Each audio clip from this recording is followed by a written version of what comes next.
whenever I'm speaking on the subject of revival, I always start there, for the simple reason, of course, that so many people have got their own idea of what revival is, and it may be a wrong idea. I always say that I think revival is easier to describe than define. And my description would be that there are 4 crucial things without which I doubt whether it is true revival. And as far as I read revival, almost always all 4 are there. The first would be an overwhelming sense of the presence of God. Now, anybody you talk to, and you must have heard this when you were in Scotland, anybody you talk to on the subject of revival, very quickly, particularly if they've been in revival, they will talk about the presence of God. I don't think I've ever read of a revival, and I've read many, without that expression being there. They may then go on to describe what even they mean by that, but it comes again and again, whether it's in Wales, whether it's in Korea, whether it's in Australia, whether it's in East Anglia, whether it's in the Western Isles of Scotland, wherever. And everything follows from that. Now, we're not now talking about what precedes revival, we're talking about what is in the essence of revival. Now, that will inevitably lead to a deep sense of conviction of sin. Christians that have taken sin lightly up until then become aware of the enormity of their own personal sin, not the sins of others, their own personal sin. Pastors, church leaders, church members, missionaries, wherever it happens to take place. And that, of course, as you would expect, is exactly what you would expect. An awesome sense of the presence of God, God becoming real and near, and then an overwhelming sense of sin. That will show itself in transformed lives. So the third mark is that lives are changed. Again, we're not even out in the world yet. We're talking about God's dealing with the church.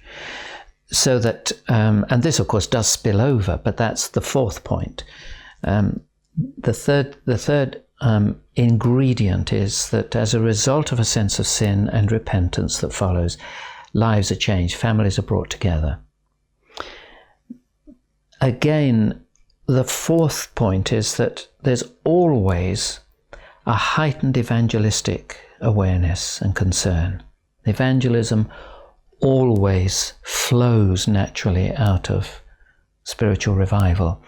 And that's when society is now touched beyond the boundaries of the church.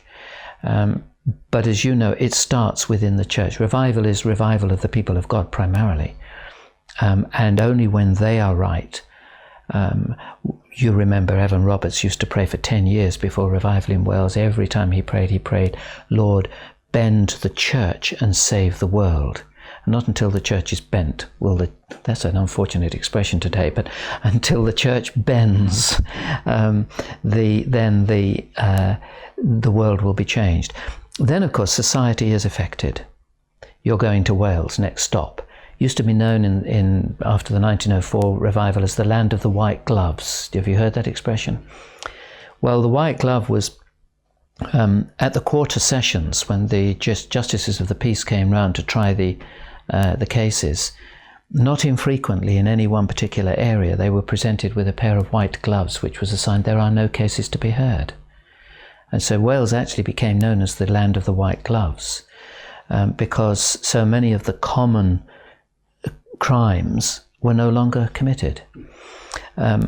So those 4 things, the presence of God, an overwhelming sense of the presence of God, and one could illustrate that, and I could illustrate it now if you wanted, but I mean, that comes in so many of the story, all stories of revival. A sense of personal sin, which is unpleasant, which is not nice. And I always say to Christians, if you pray for revival, be careful, because if at the same time as praying for revival, you are harboring secret sins, in revival they may well become open knowledge, because you may have to confess them openly. Thirdly, as a result of that, there is a clean-up of life. God's people become much more holy, much more concerned for spirituality. And fourthly, as a result, there's the overflow. We used to call, well, I think we still do call evangelism in our church outreach, until a missionary came to us once and said, actually, that's the wrong title. Evangelism is overflow, not outreach. And that's what it ought to be. So there we are. There's 4 basic definitions of revival. Now, there are phenomena that can accompany it, but they are not essential. So that whilst I will talk about the phenomena, I always make it clear they are unessential to revival. And by phenomena, I include not just the charismatic gifts, but extra things as well. Heavenly singing, which actually was heard not infrequently on the Western Isles, and they may have talked to you about that. But there's not just there. And knowing them there, I have no doubt about it, because they're not the kind of people that would invent that. On the contrary. So there are the phenomena, but the phenomena are not essential. And the phenomena, the danger of the phenomena is that they can become divisive. I said to a group of people just recently, talking about the spiritual gifts, which have become, frankly, a bit boring in this country now. But in spiritual revival, where a charismatic group experience revival, so they're already speaking in tongues, etc., that continues. In spiritual revival, where that is not their tradition, it doesn't start. There are rare exceptions to that. There are exceptions, but rare exceptions. The norm is God works through what people are currently experiencing, and he heightens that. So, if you're in the Western Isles of Scotland, and I mention that again because you've just come back from there, and you're singing psalms unaccompanied psalmody only, what does God do in spiritual revival? Does he bring in a whole wave of modern songs? He doesn't.